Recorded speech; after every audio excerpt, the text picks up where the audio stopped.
This one's for anyone who feels oppressed and suppressed. So, probably you. Hey, it's August 22nd, 2025, and on today's Vocab Menace, we're putting on the Ritz. As a young man born in Switzerland and educated by Jesuits, Cesar Ritz's first job was that of an apprentice sommelier. He lost that job and later went on to become a waiter. He was fired from that job, too, because in his haste to work fast, he dropped too many dishes.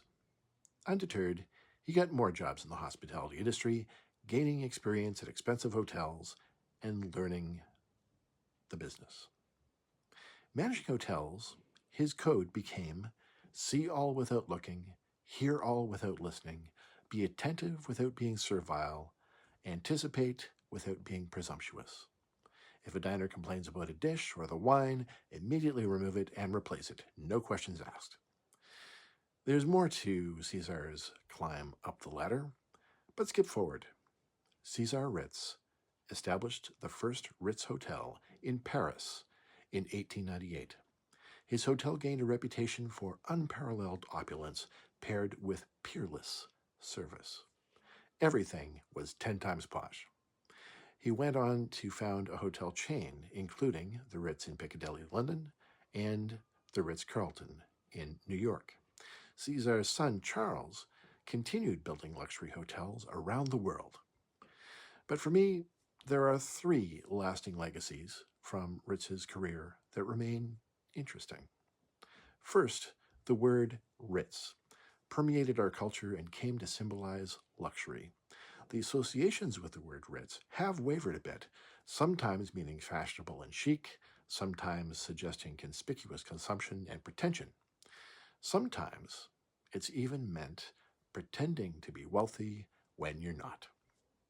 Whether you think Cesar Ritz as a proponent of good taste or simply a show-off, I admire his persistence. This indefatigable entrepreneur started from humble beginnings. He was the 13th child of a peasant family. And remember that first job he had as an apprentice sommelier? When he got fired, his boss told him, "You'll never make anything of yourself in the hotel business. It takes a special knack, a special flair, and it's only right that I tell you the truth. You haven't got it." To anyone who's been told you have delusions of grandeur, I was once told this. It's a nice story to fuel your next fuck you as you head out the door. Norman, in the unlikely event that you're still alive, I remember very well you telling me I had dogs. Delusions of grandeur. Norman, since then, I've published 29 novels and over 40 books and a bunch of other stuff. But screw you, Norman. And dogs for delusions of grandeur was cute, but never really made sense, you knob. You meant to say I had dog, and you were wrong. Anyway, in my ambitious and impatient 20s, I was told more than once, you have to pay your dues. I did pay my dues, but minus the expected rewards. Then I figured out that the people telling me such things were profiting from my labor greatly, while keeping me down. Anyway, Cesar Ritz's career and success are reminders to find your own way, believe in yourself, and if your heart and head are in the right place, maybe you won't let the bastards get you down. As they say in Latin, illegitimi non carborundum. Illegitimi non carborundum. Don't let the bastards grind you down. By the way, another vocab menace detail, that's not real Latin, it's mock Latin. That's only meant to sound like real Latin. It's not a true Latin phrase. I do like it though, and stand by the sentiment, you know.